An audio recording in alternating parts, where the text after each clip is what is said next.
What started as a professional rivalry over who the best magician was turned into an all-out obsession when Criss Angel realized he was living in the shadow of David Blaine. On radio shows and in interviews, Criss was always quick to throw shade at David. You know, what's kind of funny is like, David Blaine, which, I give him a lot of credit for what he's doing, but is known because of who he dates. I want to be known for what I do.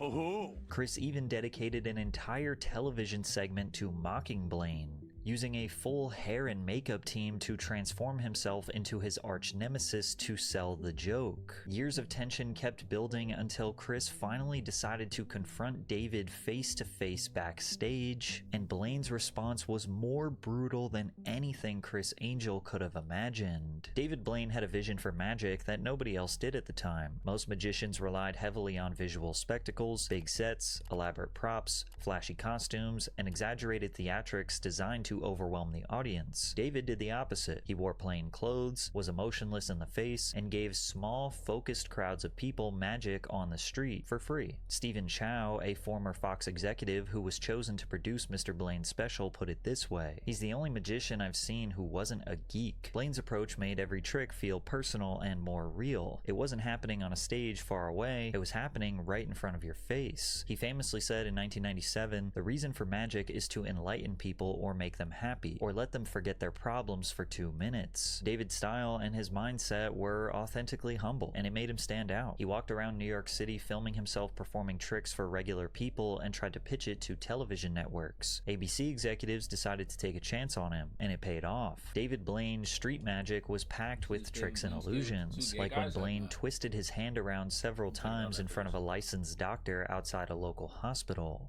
This way, facing towards you. The other way. Turn to the left. Yeah, more to the left. Twist it so it's straight. All right, now move your foot back a little bit so you can see this. Yeah. Twist your hand inwards a little bit. Like this. Go ahead. Inwards, a little bit, slowly. A little bit more. Right. Here's where it starts to get painful. With your left hand, can you grab my right hand? My fingers? With my left hand? Yeah, grab my fingers and twist them a little bit more. Okay. Yeah. Keep going. Keep going. Ow. Keep going. A little bit more. Yeah, keep going. Out. No. No, keep going. Keep pushing. Keep going. Yeah. I want to keep going. Hey, David, keep going. No, keep going. Keep going. You hear that crack? The show became a resounding success not just because of the tricks, but rather the stunned responses from each small audience. 13. All right, 1, 2, 3, 5, 6, 7, 8, 9, 10, 11, 12. See, it's as soon as you connect it, that's when it happens. See, where's the card? See what I'm saying? They switch it from hand to hand. That's what it is. Here, look, check it out. Watch like this. Ready? Look, watch. Watch this. Ready? Just watch this move. Look. No, look. Watch. Look. Here's the switch, right? It's right here, right? All right. See that? That's the move, right? Yo, I'm gonna give you something. Hold this. I got something for you, man. I got a little treat, like a present for you. Oh! I didn't even know. However, a lot of practicing magicians were not too fond of David. In a moment of bitter jealousy, Jamie Ian Swiss, a magician and columnist for the Genie Magic magazine, said his only skill is removing money from a wallet and handing it to a person behind the counter. David refused to respond to the hate because ultimately he was successfully completing his mission of making magic accessible to as many people as possible, and in doing so, he actually made it cool to a mainstream audience. Now, there was another magician called Criss Angel who had actually been trying to make magic look cool for years, but the harder he tried, the more it started to work against him. But before we dive deeper, football is back, and there's never been a better time to check out the sponsor. Fuck football. But was less popular. A lot like Blaine, Criss spent most of his early magic career performing for small audiences, but he genuinely felt like a career magician by the age of 14, performing at small birthday parties and entertaining guests at a Long Island restaurant. But his initial motivation to do magic tricks for others wasn't exactly as humble as David's. I felt this incredible sense of power that an adult didn't understand how it worked, but I did. In 1987, he launched a public access magic show called Hot Kicks. 20-year-old Chris looked and dressed like a Guns N' Roses tour groupie. In 1994, Angel made his primetime television debut in the ABC one-hour special, Secrets. Through the mid to late 90s, Chris appeared on various television specials and talk shows, using these spots to showcase his edgy, rock-influenced take on magic. He leaned heavily into the dark magician image. Gothic leather clothing and heavy metal soundtracks complemented the grungy aesthetic of the 90s. I thought magicians were very cheesy, quite honestly. I was much more about the generation of MTV, you know, Zeppelin and, you know, some of the 80s bands and, you know, music and that culture and that vibe and that energy that you got from it, and magicians weren't doing that. Now, there was no structured career path to being a successful magician. Unlike musicians or actors, magicians didn't have a thriving mainstream pipeline. There were no Netflix specials, no social media clips to go viral overnight, and TV networks only greenlit magic shows sparingly. If you weren't already a big-name magician, such as Copperfield or Penn and Teller, you had to get extremely creative to market yourself and make money. And for someone like Chris, who basically wanted to be the first rock star magician, the market was even narrower. Despite the odds being stacked against him, Chris had an incredible drive. He was well into his 30s, still fully dedicated to making this dream into a career. Meanwhile, David Blaine rapidly passed him in popularity. Blaine's ABC show made him a household name, and he quickly shifted from simple card tricks to unbelievable endurance stunts that blurred the line between illusion and human survival. Unlike a magic trick where you know there's some secret method behind the illusion, Blaine's endurance feats felt brutally real. Although certain precautions are set to ensure that he doesn't die, there's no obvious trick to things like being buried alive, which is a stunt Blaine dedicated to his idol, Harry Houdini, who was buried 6 feet underground without a casket almost a century earlier. In 1999, David spent 7 days sealed inside of a glass coffin under a water tank in New York City. His friend Bill Kalush initially suggested that he fake the stunt, but Blaine refused because he thought it would actually be easy. So we got a coffin from Queens where actually Houdini was buried. I bought a coffin, we brought it back to his house, and then I would just practice sleeping in the coffin. Then suddenly but then suddenly I realized you don't eat food, and then if you have a little thing to go to the bathroom, I did 4 days like nothing, so I'm like, okay, I can do a week. Blaine did not eat for 2 weeks before the stunt, but continued drinking water prior to and during the stunt. He was sealed in a see-through coffin beneath 6 tons of water. Oxygen was transferred in and out of the holes above his head. A catheter was inserted into Blaine's bladder to safely drain any urine, and spectators could come and go whenever they wanted. He said people would shine flashlights on him at 2 a.m. to make sure he was really in there. This was no trick. This was the real deal, but he took it even further. The following year, he executed his Frozen in Time stunt. David Blaine was fully encased in ice in the middle of Times Square while lightly dressed in a long-sleeve shirt, pants, and a beanie. He had a tube that supplied air, water, and another that removed urine. The ice was transparent and elevated so people could see that he was inside the entire time. He couldn't sleep or move because touching the ice for too long would cause frostbite. He just had to stand there, freezing, alone with his thoughts. Around hour 55, his eyes went out and he began hallucinating. He was talking to imaginary people, felt like spiders were crawling all over him, and said that minutes took hours to pass by. On the brink of death, medics were forced to remove him from the ice after 63 hours. This time, the critics were silenced. There was no way to fake this. Whether you saw it on TV or in real life, you knew this guy was on a different level.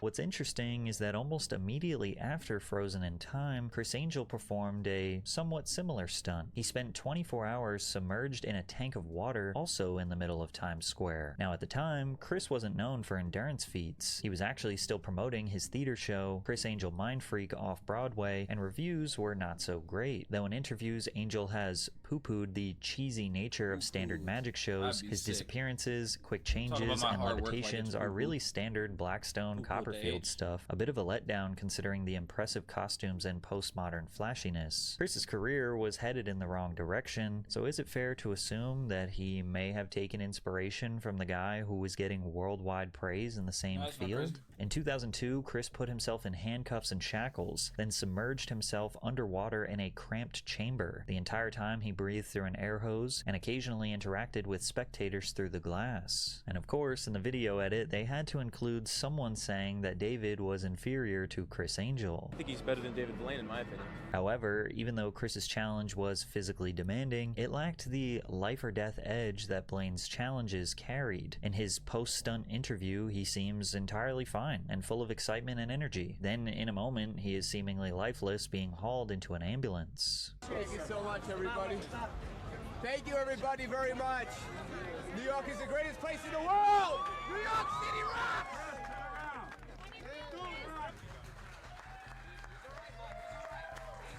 Even if someone thought Chris and David might be neck and neck when it comes to who can push the limits of the human body further, David would quickly prove that there was no competition. In the middle of Manhattan, Blaine stood atop a 2-foot wide pillar nearly 10 stories tall for 2 days and 2 nights. No food, no water, no sleep, and nothing to sit or lean on. There was also no safety net or precautions set in place in case he fell. Most people could not stand for 35 hours straight, let alone being 100 feet in the air, constantly battling the wind. In his 2003 stunt, Above the Below, he'd be confined in a 3-foot by 7-foot by 7-foot transparent plexiglass block suspended 30 feet in the air in London. His goal was to stay in this box for over a month with no food, access to bathrooms, just enough resources to survive, and he lasted 44 days. This has been one of the most important experiences in my life.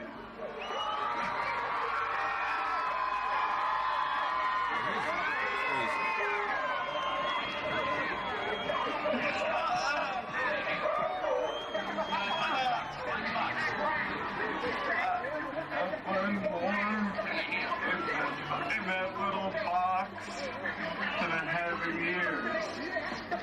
With each new stunt, David Blaine proved he was not tricking people, but testing the body and spirit in front of millions. He wasn't just a magician, he was an artist, receiving worldwide recognition and praise. Interviews on mainstream talk shows, fans across the globe, and superstar girlfriends like Kill Bill actress Daryl Hannah. Blaine made magic interesting and respected on a mainstream level, proving to networks that audiences were entertained by it. So when A&E took a chance on Chris Angel's reality TV show called Mind Freak, it was clear that they wanted their own magic star to capitalize on this cultural wave. However, Chris could not compete with David's level of dedication. Blaine treated his stunts like scientific experiments, spending months or years training with world-class doctors, freediving experts, and neurosurgeons to understand the limits of the human body. Every second of his preparation was real, and the risks could have cost him his life. Chris, on the other hand, was producing dozens of Mind Freak episodes per year, and the further you look into the formula behind it, the more you realize it is the furthest thing from magic. Chris Angel blew the minds of anyone under the age of 12 with the release of his show, Mind Freak. He accomplished incredible stunts like walking on water in a hotel pool filled with people. There's absolutely no way that there could be some sort of plexiglass bridge to help him with this stunt, or when he levitated from one building to another, and he did it in front of people. Or my personal favorite, when he told this little girl that he would transform into a 10-year-old boy by sliding down this slide at a playground. Maybe I could be 10 years old again.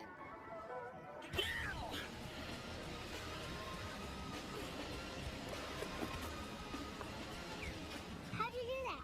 Magic. Chris Angel also consistently claimed that he could walk through solid objects, such as doors or closed windows. I've proven that a solid can pass through a solid. I've demonstrated it literally when I passed through a storefront window.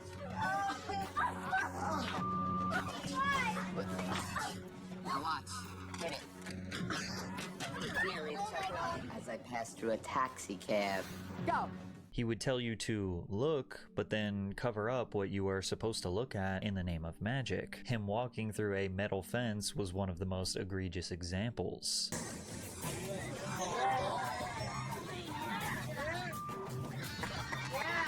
His ass won.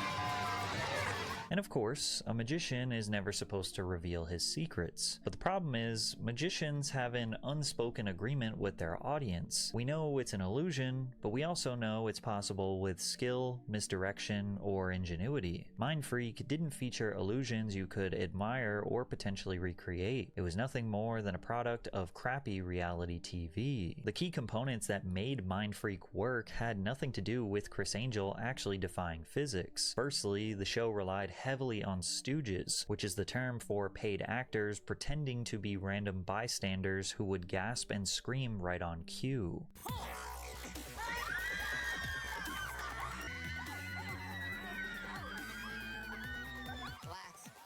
Camera effects did the rest. Strategic cuts, tricky angles, and edits that concealed wires, trapdoors, or entire set pieces. And sometimes these can be really interesting, like when he laid on this bed of nails and had an 8,000-pound truck rest on top of him. You know it's not real, but it does genuinely have you wondering how they did that. But they often got lazy. One of his favorite tricks was just putting a tarp over something and then making it disappear. It's such a wildly unimpressive stunt that is so easy to edit. It just leaves you to believe that this show was made for children. Like in this clip where he puts a bike underneath a tarp and you can see the bottom of the wheel, then in the next frame the shape looks entirely different and he magically makes the bike disappear. Ow!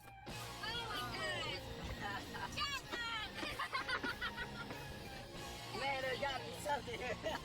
You look at my back for did that right now in front of my face. I swear half of this show was just him covering things up with a tarp and making it disappear and then levitating to his next stunt. And then there were the Mind Freak consultants, which were basically just actors that were hired to provide testimonials that everything he was doing was real and high stakes. There's real danger involved with this, and I try to talk him out of doing this. Chris Angel is certainly one to help people escape from the everyday mundane with the stunts that he performs. Chris has played with fire before, and he's not been burned. Maybe a little bit, but not enough to hurt and kill him. This time, he's putting himself in a situation. Why? Because it's not enough. It's that amping things up. As the seasons went on, the episodes got more insane, unbelievable, and uncreative. Like, look at this clip where he acts like a forklift went through his stomach.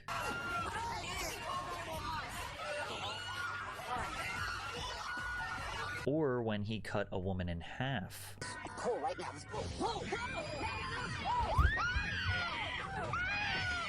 He seemed to be obsessed with the idea that he could defy or cheat death. And so was David Blaine. But the difference was, David was actually doing it. Chris was just making it look like he was doing it. Now, was it wildly unhinged and entertaining TV? Yes. When Mind Freak aired in the summer of 2005, it drew in over 1 million viewers on average before peaking at 3 million during the third season's premiere. However, the biggest problem with the show is that Chris insisted so hard on presenting everything as authentic and real. Because when you hear him taunt and challenge David Blaine, it starts to make you think his ego got to his head. The beef started when Blaine attempted to break the world record for holding his breath underwater. The record at the time was just shy of 9 minutes. He could already do a few minutes easily, but his theory was that if he could spend 7 days submerged in a tank of water, his body would adapt to the conditions, and then he would remove the oxygen and escape from the tank slightly over 9 minutes to break the world record. After 7 days submerged in a tank at Lincoln Center, Blaine removed his breathing apparatus and attempted his escape. However, the movement of his body caused him to waste additional oxygen. He blacked out at 7 minutes 8 seconds and had to be saved, making the stunt a failure. Chris Angel took this moment to claim that David was copying his 24 hours underwater stunt from 2002. Well, I think he just did something that wasn't so successful. What, the orb thing? In water. It was like, dude. It's like, what? He's in a big, like, goldfish bowl for what? It was 2 days, 3 days? It was a long day. The thing is, I did it already, and it's just weird why And you he did would it have more spectacular. Whatever. You know, he's a good guy. I wish him the best. You could tell he had been waiting for a reason to call him out. You know what he's going through, and I just, for the life of me, I don't understand why he, is doing something that's been done before. I don't know if he's running out of stuff. Now, the two stunts were very different. Chris did 24 hours underwater just to make a grand escape, whereas Blaine did 7 days. Plus, he was trying to break the record for holding one's breath. And Chris's 24-hour stunt came after Blaine's stunt, where he was encased in ice for over 2 days. It is wild for Chris to compare the one time he did an endurance feat to any of David's, but he didn't stop there. You know, just to cut to the chase, I respect David. You know, he is a creation of television and did a fantastic job doing what he does. I'm willing, and I've said this before, I think his biggest fear is me. Because I'm the real deal. The guy who pretends he can fly and cut people in half for a living, who hires actors to react to it, and uses heavy special effects to create the illusion, calling himself the real deal, is bold. He also claimed that David talked badly about him in the press, and I looked extremely hard to find proof of that, but I could not. I'm willing to put everything on the line because, you know, the truth of the matter is he talked a big game in the public about me. It was on the radio, and, you know, but when it came down to it, we tried to contact him to set it up. He wanted no part of it. So I'm just the type of person that, you know, what I do is what I say, what I say is what I do, and I just expect people to, you know, be the same. And unfortunately, he wasn't. But anytime, you know, I'm willing. I'll quit my career if I lose. I'm totally serious. I mean, I have anything he'll do, you'll do. Anything he wants to do, anytime, any place. Chris was hellbent on having some sort of trick-for-trick magic duel like they were boxers in a ring. He insisted on turning magic into a competition, and no true magic fan is sitting at home saying, my favorite magician could beat your favorite magician. It's not like sports where you keep score and crown a champion. It's about creating wonder, mystery, and letting an audience suspend their disbelief for a moment. Plus, I found no evidence of this magic duel that he claims David was running from. He even had the audacity to claim that David Blaine, who was much more famous than Criss Angel, was only popular because he was dating superstar models and actresses. You know what's kind of funny is, like, you know, David Blaine, which, you know, I give him a lot of credit for what he's doing, but is known because of who he dates. I want to be known for what I do. Oh. What makes this criticism even worse is that Criss Angel was the one dating way more high-profile women. Britney Spears, Cameron Diaz, Lindsay Lohan, Paris Hilton, just to name a few. It was starting to look more and more like Chris was just jealous. David had performed for sitting presidents in the White House, like when he had a funny interaction with George Bush, shaking his arms and managing to steal his watch with some sleight of hand. Say a number from 1. Well, think of a number from 1 to 20. Yeah, got it. 17? Here, I got a present for you. Was it 17? Right, it was 17. Yeah. But I have a present for Mr. President. It's a... Oh, God. I took my watch off.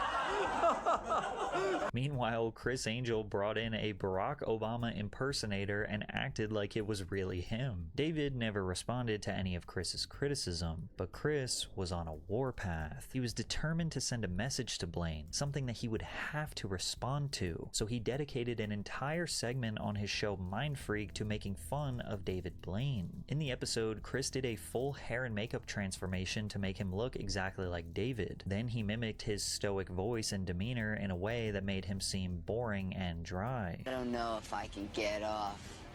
It's kind of hard. Watch.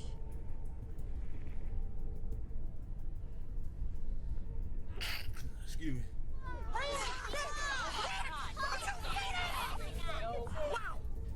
Chris seemed really bent out of shape that people still talked about David Blaine's levitation illusion from over 10 years ago at that point.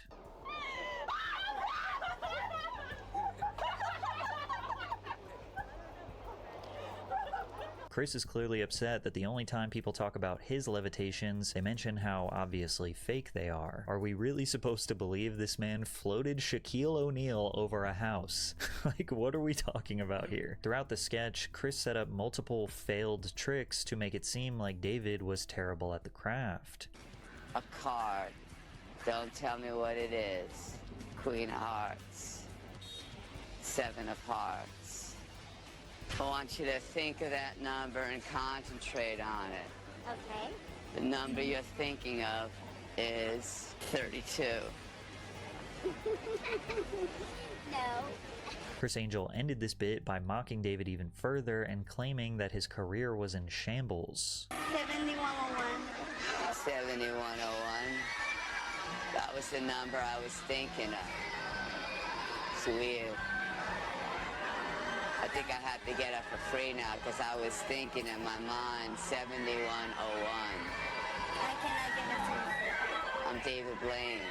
I'm sure at this point you realize this was no rivalry. It was a one-sided obsession. Chris Angel was so fixated on David Blaine, and David just didn't care. Within the past 15 years since this episode released, David never once mentioned Chris in interviews, never clapped back, never even acknowledged him publicly. The harder Chris tried to tear David down, the more obvious it became that he was measuring his own worth against him. Angel wanted the recognition that Blaine had, which is silly because he was wildly successful himself. Mind Freak was a cultural phenomenon. His Las Vegas residencies alone generated over $150 million in tourism revenue in a single year, and his global ventures, from touring shows to merchandise and magic kits, have contributed to a net worth estimated between $50 and $70 million.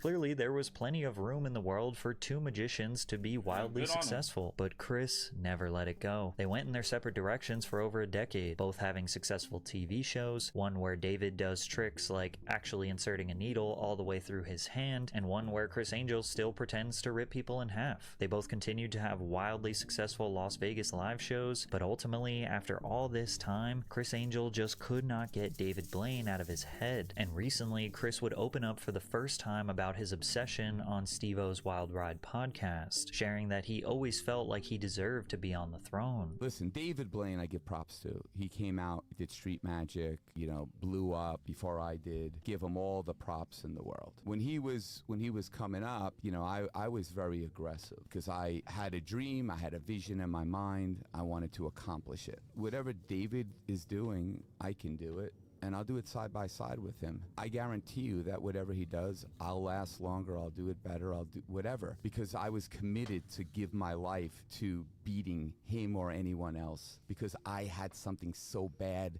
that I wanted, and he had it. So he had a big target on his head. This is the most honest Chris has been with himself in a long time. He admits that he saw David as a competitive target, and that he had the status that Chris always wanted. However, he failed to understand that he created an extremely one-sided rivalry, which is why it was extremely awkward when he approached David Blaine backstage in 2023 after never meeting in person for their entire lives. I saw him, and I went to his show, and I was like, dude, I just want to wipe the slate clean.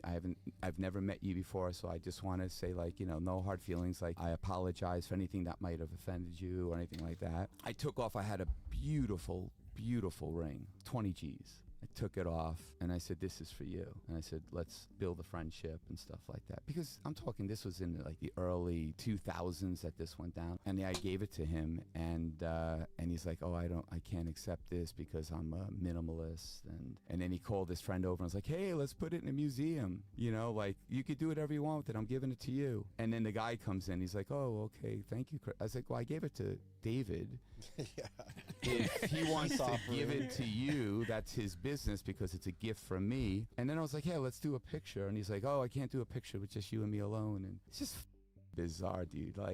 Just bizarre behavior. Sounds like he didn't like you. Dude, grow up. Chris failing to understand why David wants nothing to do with him is peak delusion, and continuing to claim that it was David who was in the wrong is dangerous levels of coping. It wasn't like we had a fist fight. It's not like we ever even met before. It's not like we ever even had a conversation on the phone.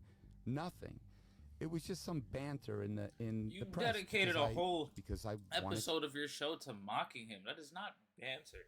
You're starting problems. You did not say nice things about him, but you kind of walked in his footsteps and didn't give him enough credit.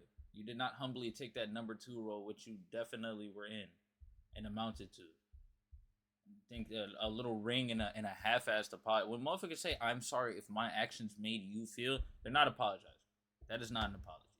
They're just trying to, I'm sorry you feel that way. They're not sorry for their actions. They don't see how their actions could have caused problems. As a half-ass, weak-ass apology. Succeed. Go do that fake-ass magic. He's go do that weak-ass magic. With stuff that go I've do done. Them fucking them I've TikTok been ads on the water for 24 hours, then he borrowed that.